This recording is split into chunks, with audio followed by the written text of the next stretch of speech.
Welcome to the Slowtwitch podcast. I am joined today with our co-host, Ryan Heisler. And Ryan, we've got a really special guest today, a good friend of mine, an excellent athlete, super opinionated on a lot of subjects that I find very entertaining to be opinionated on. Ryan, would you like to Can you pump my tires up like that much? Like, it'd be nice every once in a while. But I know, but I listen to you whine all the time. So fuck off. We are joined by two-time XTERRA World Champion and awesome athlete, Brad Weiss. Welcome to the program, sir. Thank you so much for having me on, guys. It's quite the introduction. Thank you, Eric. I've been listening to the podcast and been enjoying the content. So thank you so much for having me on. Brad, now, just so the listeners know, you and I have been friends for, 2 years now? Yeah, I think so. I think we can call it. And we have a really, good, we have a good banter back and forth when it comes to certain policies and procedures, don't we? We've had a few back and forths, but you enjoy that, Eric. Well, and to be frank, I think I've lost a lot of those when it comes to, as time has told. I will admit that you have tended to be more right than I have when it has come to your grievances with certain things in the sport. So I will admit that on the podcast in front of everyone who's listening, that Brad has been more right when it has come to the penalties given at Ironman races than I have. Well, thank you so much. It takes a big man to admit when they're wrong. So well done. I'm shocked. That Eric was more wrong about something. I'm also quite shocked, actually. It's quite impressive. Well, it just seems like they haven't been able to fix their problems with the penalty issue over at Ironman. I mean, I think it's just a massive challenge as well. You just got screwed again, didn't you? Yeah, I got screwed really badly, actually.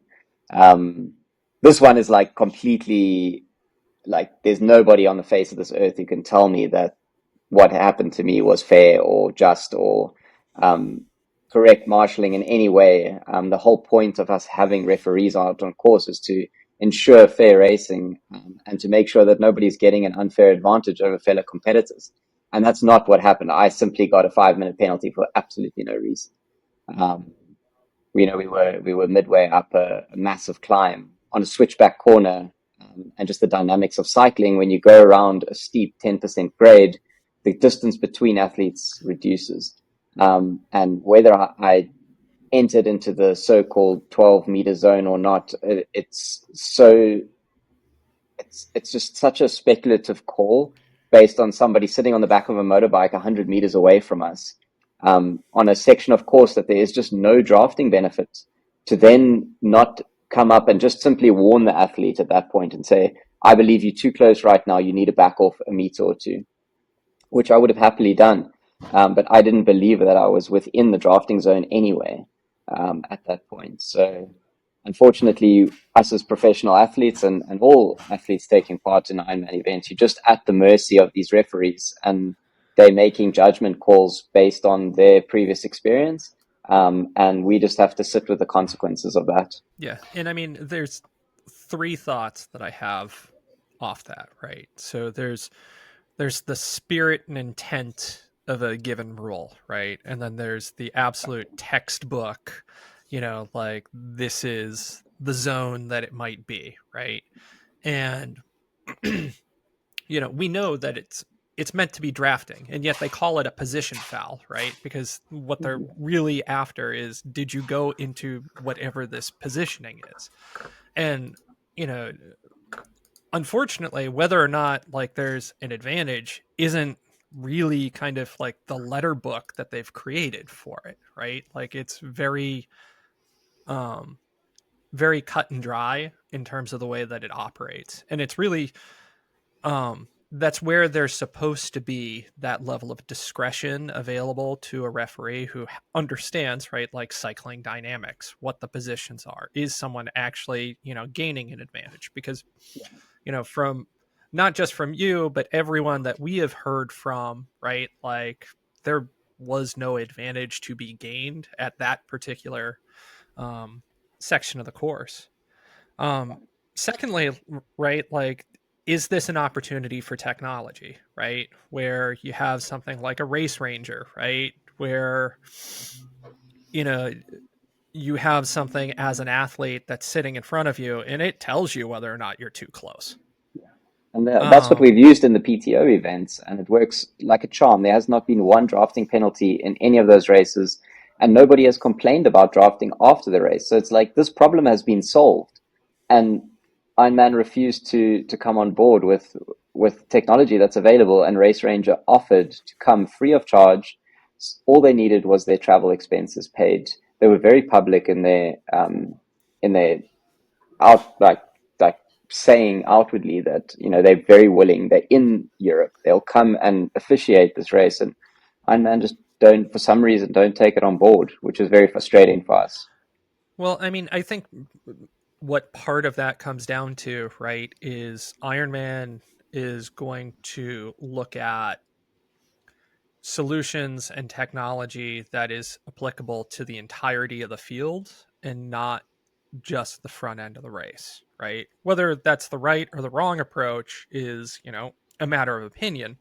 But, when they're looking at, okay, we're going to set a travel expense or something else, and it's really just for the benefit of, 30, 40, 50 athletes, like, is that, the core of our business and what we should be doing?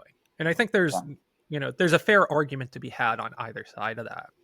The sure. last point is, like, a lot of people are like, oh, in your case, you never should have served the penalty. You should try to go, like, go get DQ'd and then, appeal it after the race. You can't do that with anything that is viewed to be a judgment call by a referee, which includes Exactly. any of the position fouls. Yeah. So you can throw your toys out the cot and say, "Oh, I'm just going to continue racing and try and win this race off the front," and then try and get the penalty overturned. But ultimately, it's the athlete's word against the referee's word, and they're always going to like they it's a judgment call, as you say. So you cannot appeal a judgment call. So as an athlete, you are just at the mercy of the judges out on course. Yeah, unfortunately, I've fallen on the wrong side of it at two Ironman World Championships now. I got a 5 minute penalty in Kona, and I got another 5 minute penalty now. So yeah, when you put in so much work into a race, and it's taken, the opportunity to race to the best of your ability is taken away from you, is really, really difficult to accept. Now, Brad, what I will have to say this. I was very impressed with how you handled this penalty versus some of the penalties you've handled in the past, because you know because you're given an option, right? Like, you're given an option that this particular situation that you can't control, or you can control, whatever the circumstances are. You're either going to allow that mentally to ruin your day, or you're going to not allow it to ruin your day. And in the past, I feel like you've allowed it to ruin your day. Yeah. But this one, you didn't. Like, talk to us a little bit about that and the mental headspace that you were in, because you know and we're really starting to see this with this issue, because it is an issue, like an Ironman, and everybody's got to really get a handle on this issue, because everyone is wanting fair races. So the referees are going harder on calls. They're getting some of those calls wrong, so they've got to balance that out. But then athletes that typically haven't gotten penalties because they weren't so strict in the past are starting to get more penalties. And some athletes are choosing to allow that penalty in that circumstance to basically ruin any sort of position that they have. And then there's athletes that have chosen to not allow that to ruin their day, and still fight for whatever position they can possibly get into. Um, and so, what changed for you this time around versus the last couple of times around? Because you still finished, I mean, obviously not as great as you would have liked to, but you didn't allow a 5-minute penalty to affect you negatively like 20 minutes, like some athletes did. Yeah, I think firstly, I don't want to just knock Ironman continuously. You know, they did a That's lot a good right point. here for Very good point. professional Yeah. racing. You know, they have pivoted many times over the last 4 years as a result of COVID and many other challenges that have been thrown their way to continue the sport of professional racing. And with a new CEO stepping in soon, I hope that professional racing continues to be a focus of theirs and doesn't just, you know, slowly fall by the wayside.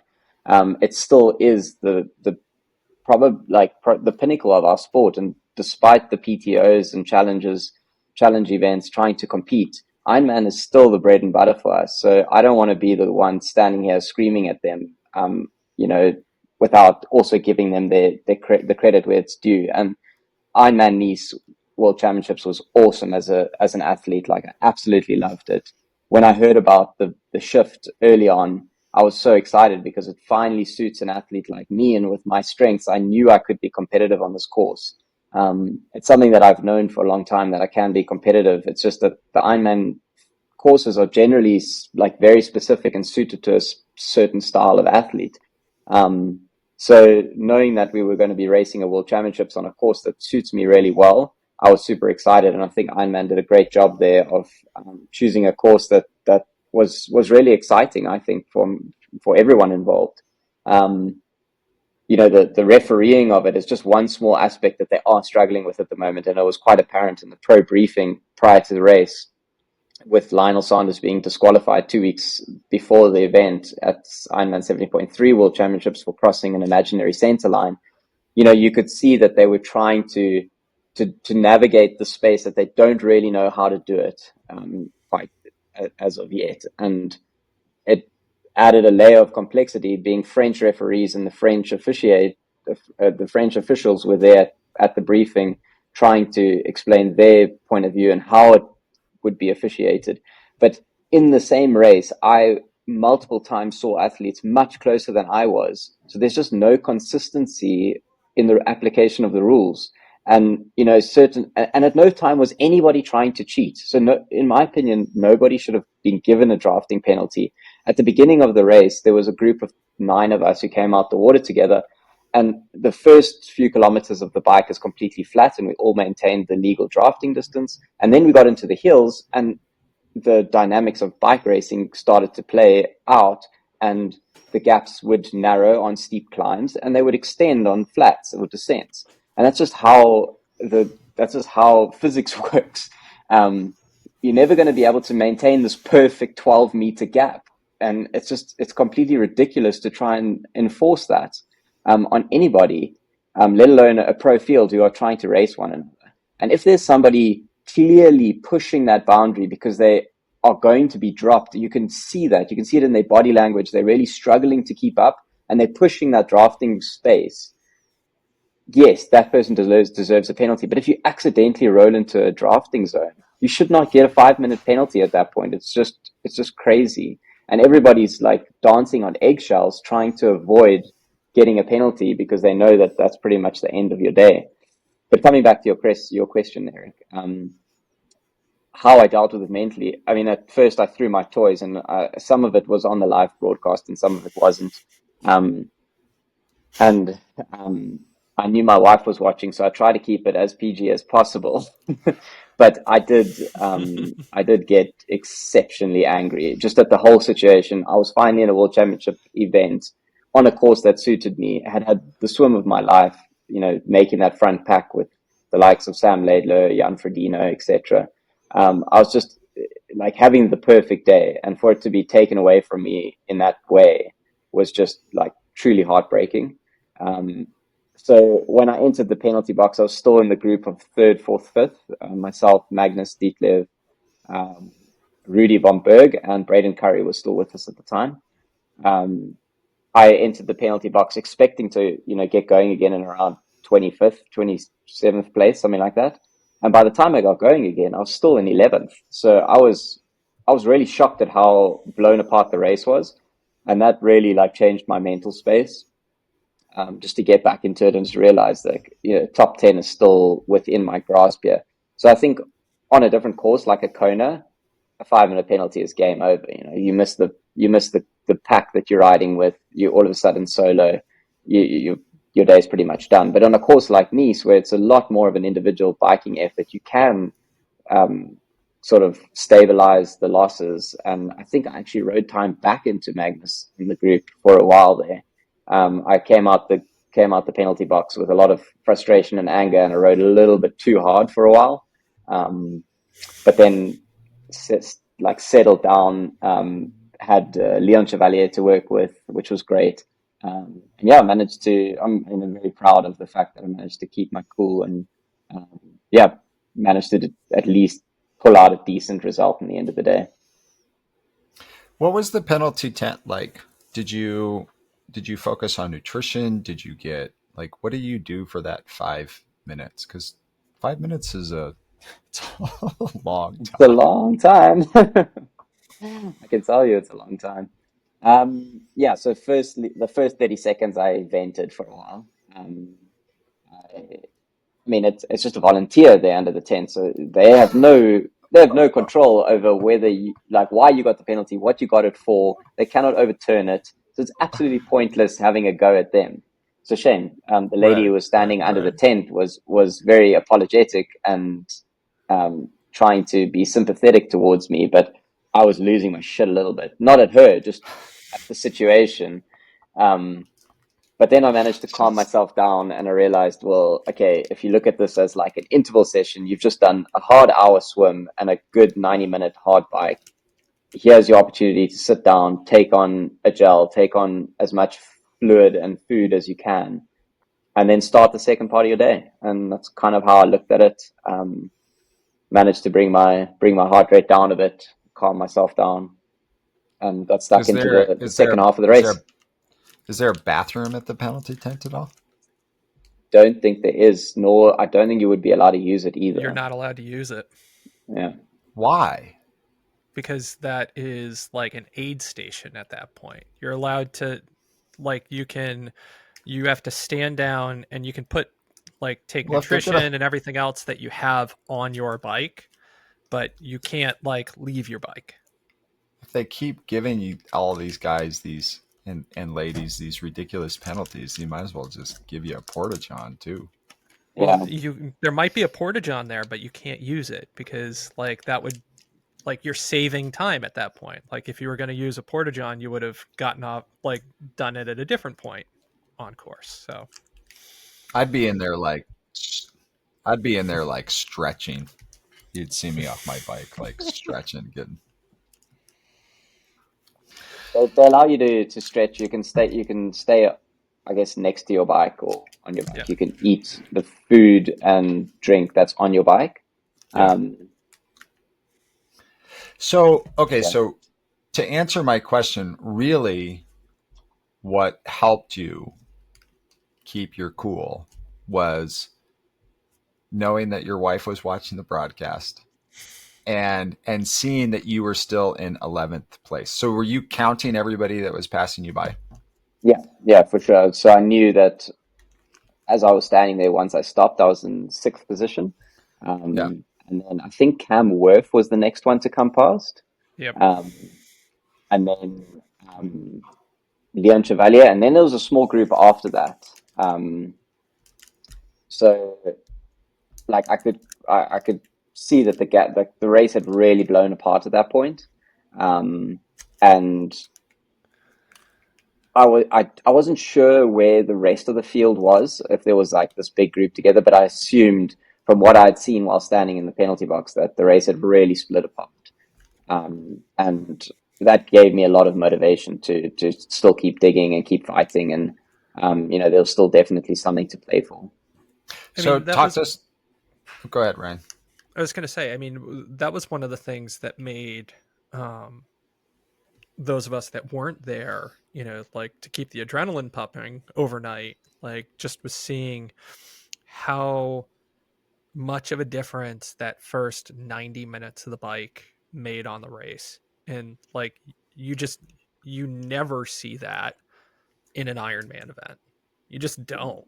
And so, you had all of it was like you took the entire field, shook it up, and threw it everywhere, all over the course. And so, you know, I think to your point, like that made a penalty less. It had less of a dramatic impact on somebody's race versus, you know, like you get a penalty outbound on the way out of the Queen K, like you're dead, right? Like Magnus is probably the highest finisher I've seen like get a penalty on the men's side in a long time in Kona, and the only reason that happened is because he was able to serve it at the end of the bike. No, it makes a big difference, and it's just the Well, Tim DeBoom. specifics of Nice. Yeah. So talk to us more about your race continuing, right? So you got out of the penalty tent, and then who did you ride with? Who were you able to, you know, kind of pace off of? Or were you just like, I don't give a shit, I'm going for it? Like, because you said you rode a little bit too hard at first. So what happened next? Yeah, so started again in about 11th or 12th position, and worked my way pretty quickly through. I think it was like Greg Barnaby, Wilkowicki, the Polish athlete. Wilkowicki, yeah, a couple of them, they were riding together, and I just blew straight past their group, and then bridged up to Leon Chevalier pretty quickly, actually, like within 5 minutes. Got back to Leon. And then I realized, okay, you're probably riding a little bit hard here, because Leon is, you know, he would have come out the water 4 minutes back on us. And if you now have just bridged up to Leon that quickly, you are likely overbiking a little bit. But I didn't really give a shit, to be honest. I was just like, whatever, I'm going to get myself back into this race. And then I saw that the gap to Magnus and the group that I was with when I served the penalty had come down by a minute already by the turnaround. And I was like, man, I'm riding time back into these guys. And I was so conservative up the first long climb. Like I was really probably at like 60 to 70%. I was not going hard at all. So much so that when I got the penalty, I thought that there was a penalty tent at the top of the long climb. So I just rode away from like the small group that I was in, got about a minute and a half on them by the top of the climb, and then realized, oh, there's no penalty box here. And then it flattens out at the top, and Magnus and the guys who are strong on the flats managed to get back into their sort of terrain.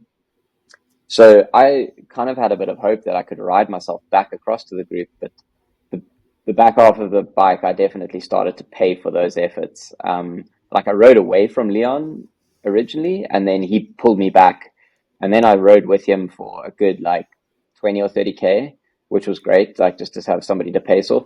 And then you hit the second sort of little stinger before the long descent starts, and that really started to take it out of me. I started to suffer a bit at that stage. Just hadn't really paced the bike that well at that point. And Leon got away from me. So I ended up coming into transition with a small group. Patrick caught me on the descent, and came into transition. I guess we were like just inside the top 10, I would say.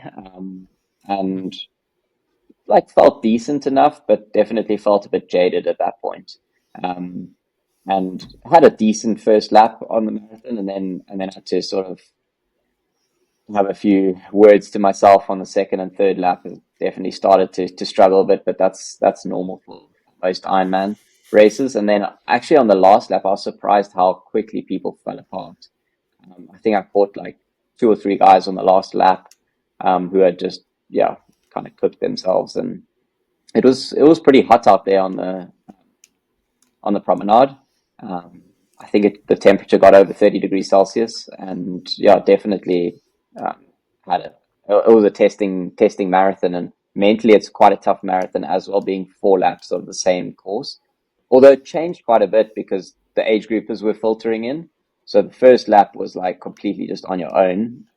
And as you said, like the gaps were so big that there was no one really to run with. Everybody was kind of on their own, with 3 to 4 minute gaps between athletes. But then quickly the age groupers started filtering in, and it became a lot more festive out on the run. So I really enjoyed it. Talk to us about the crowds, because it seemed really crowded during the run course, like so crowded that like there was no motorbikes allowed. You know, all of the content guys were, they were supposed to have motos, but they were given e-bikes when they got into transition. Um, so was that challenging? Did it make it easier because there was more people there to kind of cheer you guys on? Yeah. When I raced Kona for the first time last year, like the Ali drive was like almost like overly intense. There's just the crowds are so big. And there's so many people screaming at you. It's not really the way you want to start a marathon, you know, just having that like, Yeah. and that's why most people overrun the first 10Ks in Kona, because you just get on this like wave of excitement with all of the crowds. Um, and Nice, I thought was going to be a bit of a problem because it's like that for 40Ks. You know, you just have crowds lining. It's only 5Ks essentially. I mean, towards the far end, it definitely quite like thinned out, but there were people lined across the entire course. Yeah. Um, but it was something I actually really enjoyed. It was like in Kona, it was a little bit overwhelming, and I think it like once I got onto the Queen K, it was actually just quite nice to take a breath and be like, don't have to worry about people screaming at me anymore. I can just like take a breath and focus on my running form. But Nice was a bit different, and it was a really cool vibe at the VIP area, and yeah, there was thousands of people watching. And obviously, to be in the mix, to be in the top 10, battling out for a good position, people were incredibly supportive and encouraging, and it definitely helped me to get to that finish line. That's awesome. Now you crossed the finish line. Tell us about your emotions there. Yeah, it was definitely like, I think when you Because you cross were any spent, Ironman, man. Like yeah, I man, I was remember watching, like gassed. you were, yeah, you went straight to the side. Yeah, all of us were kind of falling over. I did have to push really hard to catch there was Greg Barnaby and Wilkowicki were just ahead of me. So I really had to dig deep in that last 5K to get across and over the top of them. Um, so by the time we got to the finish, we were all pretty cooked. Um, but I think it was just like such an emotional roller coaster of a day. After like the super high of the swim, and making that front swim pack at a world championship race was just huge for me. I've worked really hard on my swimming, and I'm gonna have to give a lot of credit to Jan here, is that he's definitely sorted my swim out. Um, and then to start the bike and to have really good legs. And you know, you kind of know immediately when you're in these races, like what type of condition your body's in. And I just knew I was on a really good day. And to have that happen at World Championships is just, it's a dream come true. So to be like up in the podium positions, like well, at the top of that long climb, I just like couldn't believe my luck almost. And then for it all just to kind of come crashing down, and then the fight back. And I think I was just completely gassed by the time I got to that finish line. I was gone through a lot, not just physically, but mentally and emotionally too. Um, and yeah, just a bit of relief, bit of disappointment, bit of happiness, kind of feeling it all. Actually felt quite nauseous for the first time after a race, which was probably just took on a few too many calories in that last bit. But yeah, I was happy enough. And I think if you had offered me seventh place on the morning of the race, I probably would have taken it. Yeah. Yeah. Well, congratulations, man. I mean, it's I was I was bummed to see the penalty, but I was, as a friend, I was really proud that Thank you so much. you dealt with it the way that you did. I remember texting you before, like, no matter what, man, just keep going, right? Like, Yeah, it's your day, yeah, dude. Like, go show everybody, and it was cool to see yeah. that you were able to overcome that, because I know you were. You got screwed, and you were also just, you were going to be pissed. So, Yeah, yeah. um, but so all No, right, but thank you now, so much. like, you, this was like a couple weeks ago, and where are you at now? Because you got a big world championships that you're about to go dive into, and you got some young bucks that you got to go try to beat. I mean, Yeah, I've thrown myself back into the XTERRA world. We have traveled from Nice across to Malvino, Italy, where the By XTERRA the World way, Championships is. you can go to hell with your travel, right? And all these cool places that you're at. Like, I'm so Yeah, jealous. my I Instagram was account supposed looks to be pretty in good at the Nice. moment. Oh my gosh, man. Yeah. It's just insane. No, we're very lucky and privileged to do what we do, and to get the opportunity to travel the way we have. My wife and I left South Africa in May with what was a little infant at the time and is now a toddler walking around, telling us how she needs her day to unfold. So yeah, it's been wonderful to spend the summer in Europe, and we're very lucky to do what we do. And yeah, we are here for our final race of the European summer with the XTERRA World Championships this coming weekend. Actually, the short track is tomorrow, so we dive straight into racing, which is a little bit daunting coming off of an Ironman. It's the quickest I've raced post Ironman before. But I'm quietly confident that I can mix it up with these guys, even though they are 10 years younger than me. All right. So So, Brian, go ahead. You got can questions. you talk a little bit about what that transition from like being an off-road athlete to doing long course, now you've got to, essentially jump right back into the other, like, what's that transition like? How do you position yourself to be able to kind of maximize what you're looking to do at another world championship event? Yeah, I mean, I think obviously I came from a background of XTERRA, and I raced XTERRA professionally for 8 years. Exclusively, I didn't do any form of road racing. And then in 2019, after winning XTERRA World Championships for the second time, I wanted to challenge myself in a new way. And Ironman was always something that it seemed very daunting at the time, but it was also like a new challenge that I was quite excited about. And yeah, I've really enjoyed the transition across to road racing, and I've had some success in it. Not quite as much success as I had off road, but um, I think I can definitely still improve. There's still a lot of things I can improve on with my road racing. Um, but coming back to XTERRA, I think I have all the tools available to me to win another world title. I'm definitely probably the fittest that I've ever been going into an XTERRA World Championships. And the course here in Malvina is incredibly tough from a climbing perspective. The climbs are very long and very steep, which suits a small athlete like me. But there are a lot of similar athletes to me here within the XTERRA World. Arthur Serrier from France, who's the current defending XTERRA World Champion, has a very similar build to me. He's definitely a better runner than I am, so I'm going to need to pull out all the tricks on Saturday to try and overhaul him. And there's a lot of other young guys who I've never raced against on the XTERRA circuit that I'm quite excited to see how they go. And yeah, I managed to recover relatively well post Ironman. I thought I would struggle a little bit more, but yeah, after the first few days of like initial sort of soreness and those DOMs that you get after running a marathon, once that subsided, it started to feel pretty good. And yeah, from the first pedal stroke, I could feel that I should bounce back pretty quickly. So yeah, quietly confident that it can go well, but we'll see how it unfolds on Saturday. How long of a rest did you have post World Championships Nice? I mean, there's been no interval sessions or anything like that. There's been Okay. no like real structured training, let's say. Yeah. The first day or two, I did nothing on the first day. Second day, I went for an open water swim in Nice, which is kind of being on holiday. I wouldn't really call that a training session. Just a bit of movement.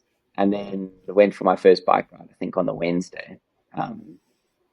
And then we came across to Malvino on Sunday. We drove across. And I've obviously just been riding the mountain bike now. But I rode my mountain bike twice the entire season. So I really haven't been riding my mountain bike much. I hope But you win. I yeah, really hope you win. High This is degree of going to be specificity. amazing. This is going to be amazing. Yeah, so it's, I mean, Nina, my wife, tried to talk me out, well, not talk me out of it, just try to put all the cards on the table as to like, is this really what you want to do? And I kept going back to it, like, yeah, I think I can do this. Maybe I'll live to eat my words, but I'm still quietly optimistic that it can go well. But you don't really know until you get into the race. You know, it's gonna take that first sort of 10 or 15 minutes where you really find out if your body is able to step it up. And you know, the intensity of this style of racing is much different to Ironman. It's full gas from the start, and guys don't give each other an inch. So it's should be a bit of a shock to the system. And No, maybe the short track yeah, tomorrow, it will be a good opportunity to just blow out the cobwebs. it's 12th gear where Ironman's like 7. Although I don't know so much. I mean, Ironman's changing. It's gotten quick, man. Like we go pretty No, hard. I know, but yeah, but like, okay, so, but it's that top end speed, right? That Yeah, like yeah. just It's the requires so physiology of much. it, Because, and it's just like, can you sustain yeah, 400 watts for 5 minutes to get up this climb? And if you can't, then it's going to be a problem. yes, Yeah, right. And stay on your bike. Talk yeah, to us a that's the little other bit stuff. about your strategy when it comes to, because like tell the listeners about what's actually on tap today. So you've got the sprint races that start tomorrow. So talk to us about what that is, what those are, and then what's after that. Because Xterra Yeah, has so kind of turned it into like this whole weekend adventure with the pros and Yeah. age groupers. yeah, it's pretty fun. I mean, I did my last championship Xterra race in 2019, so I've been out of the game for quite a while now. But in the last year, they've brought in all the short track events, and created a World Cup series of races where you race across I think three different continents that the elite athletes race across and gather points throughout the season for an overall series champion at the end of the day or the end of the season. And this is the culmination of all of that racing, which is the World Championships. So tomorrow we do the short track race, which quite similar to um, the professional mountain bikers, the ICU guys. They also race a short track 2 days prior to the main cross country event, and it's about a 40-minute race, I believe. So it's about a 300-meter swim, 6K bike, and 2K run on a pretty technical course. So we do 4 laps on the bike of roughly 1.5 kilometers, and then 2 laps on the run of a kilometer each. Um, and it's very high pace, high intensity. 30 men, 30 women on the start list. And yeah, it should be a pretty like high paced, high energy event that's over relatively quickly. Um, Coming from Ironman, that is could not be more more far away from what I've been preparing for. So that one should, I don't expect that to go so well. Maybe don't follow that too closely for me anyway. But then on Saturday we have the more traditional Xterra race, which is a 1.5 kilometer swim in Lake Malvino, and then I think it's a 32 kilometer mountain bike, 2 laps of 16 Ks, where we go up some really steep climbs that they found here, and then we come down. The descent is well, the lap is one big climb of about 7 or 8 Ks, and then descend back all the way down into the town of Malvino. And the top section of the descent is more like flowy bike park type descending, which is pretty fun and flowy and purpose built trails. And then the second half of it is a little bit more natural, rocks, rooty, where you're a little bit more in the forest of Malvino. So yeah, I think it'll test um, every bit of my mountain biking skills. That's for sure. Seeing that I haven't been on the mountain bike much, but I do ride my mountain bike quite a lot back home, and it's not something. I mean, there is a reason for the saying of it's like riding a bike, and it really is. You know, you jump back on the mountain bike and you don't forget it.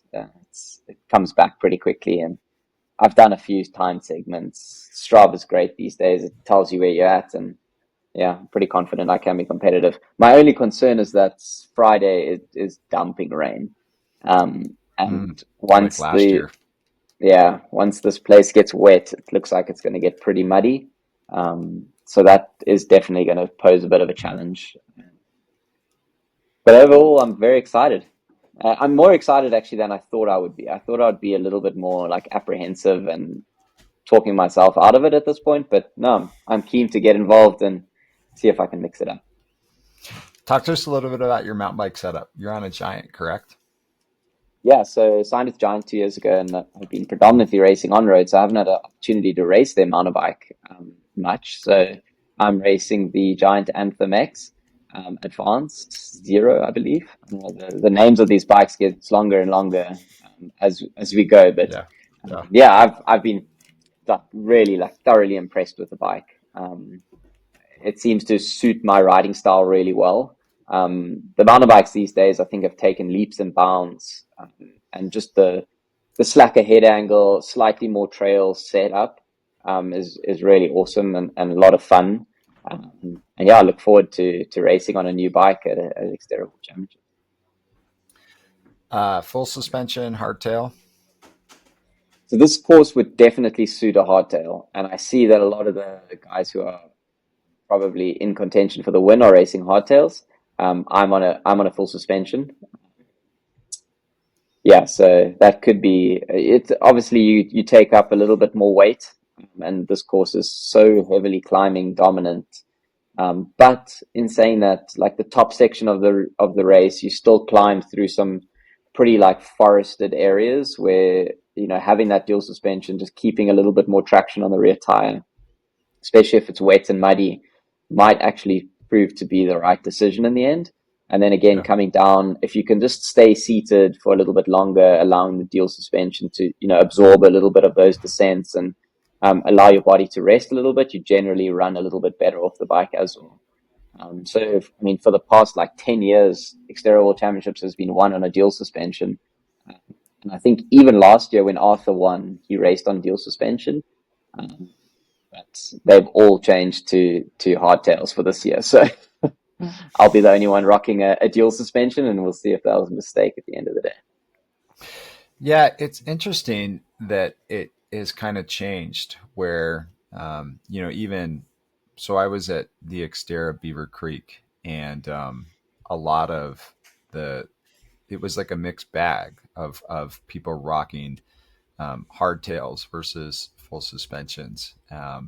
So I have a question for you about full suspension mountain bikes, though, because when do you ever lock out the full suspension? So if you're going on like a really long, steep incline, do you lock it out, or do you just always leave that thing open? Because there's 3 adjustments there. And so I'm always curious. And I think a lot of people are curious on, when do you lock it out? When do you put it in the middle? When do you not? Like, what do you typically do? So I am lucky enough to be sponsored by Giant, and they've released, it's called the Live Valve system. And it's a purpose-built suspension system that it'll adjust according to the terrain that you're riding on. So it's similar to the Specialized Brain system, but it works a lot better. And there's like 5 different suspension setups that you can set via an app on your phone. And for a course like this, I'll set it in the climb position, just because we are climbing so much, which stiffens out the suspension, not completely. It gives you a little bit of sag, but like mostly once you're on like a hard asphalt road, it'll almost be completely locked out. If you're riding a bike that has the option to just do a complete lockout, it's definitely the way to go. And most of my competitors racing here will have a lockout function on their handlebars that you can completely lock the suspension out, just to reduce any bit of give, especially if you're riding a dual suspension. You want to sort of make the bike as rigid as possible when you're going uphill. But then once you enter a more technical climb, you do want to open that suspension up. And this is where like the Live Valve system really comes into its own, is that it feels the terrain that you're riding on, and it'll adjust the suspension accordingly without the rider having to do anything. So as the terrain becomes more aggressive, the suspension slowly opens up. And as the terrain gets more like flatter and like less bumpy, it stiffens up.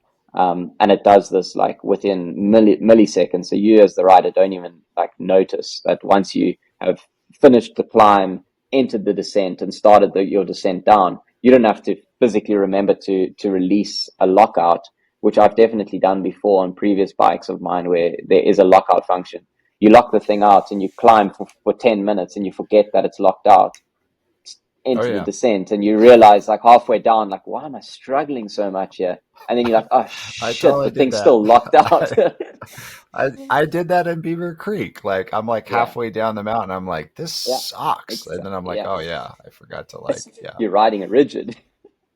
Yeah. So Uh-huh. yeah, that's the great part about the live valve system, is that you don't have to think for it. You set it up prior to the race. You just have to make sure you remember to turn the system on, because it is a battery operated system that you can run flat. It's just another battery that you need to charge. I can't believe there are so many batteries these days, but I mean, the I amount of know. Yeah. cables that I have to carry around in my bag these days just to make sure that all the damn batteries are charged, it's pretty wild.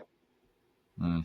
I hope that Mm-hmm. answered your Yeah. question. Have So you ever experienced that battery running out, and what happens to that suspension system when it goes flat? So if you forget to turn it on, or if it just runs flat, then the suspension is just completely open. So as if you were going to go on like a good downhill. So when you're climbing, it's really inefficient, Nice. and you're bouncing up on a jumping, like a bouncy castle as you go up the climb, um, which is less than ideal. But it awesome. doesn't like, yeah, you still have suspension. It's just not the most efficient. Yeah, that'd be Yeah. me. I'd totally forget to do that. Just Oh, have a it bouncy totally would house. be you. Yeah. Yeah. Yeah. All right, Brad. So what's after this? What's next? How you taking some time off? You doing any more Yeah, races the we rest of this finally year? heading What's your schedule like? we we're heading back to South Africa, and finally getting back to Stellenbosch, have some fine wines and catch up with friends, have a good old South African braai, just rest and recover for a week or two.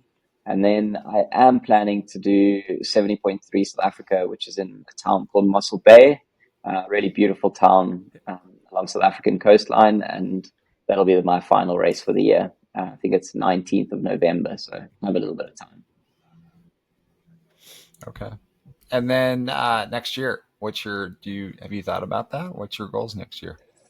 So my plan for next year is very much to focus on the PTO events. There's been a lot of speculation around what exactly that series will look like, but it sounds very encouraging. Looks like we'll have about 6 or 7 races to do across. Uh, it sounds like a lot of sort of pretty remote destinations. So yeah, it sounds pretty exciting, and that'll be my focus for the season. And then I'll still have to have a look at if an Ironman is possible early, like Ironman South Africa, I think is in April, which it might be a bit tricky. Um, but I will need to qualify for Kona at some point. So an early season Ironman would likely be the only way I can really get that done. Yeah, I was Yeah. gonna say, like, South Africa is usually like that end of March, beginning of April, and I think if the email I just got is correct, the Asian Open is moving to April, so the race in Yeah. Singapore will be in April instead of August next year. Probably better from a timing perspective. Well, Brad, thanks for joining us today, man. We appreciate your time. Best of luck this weekend. We'll be watching. Thank you so much, guys. Really appreciate you guys having me on. And yeah, hopefully I can be in the mix for one more World Championship before the end of the season. I think you're gonna win at least top 3.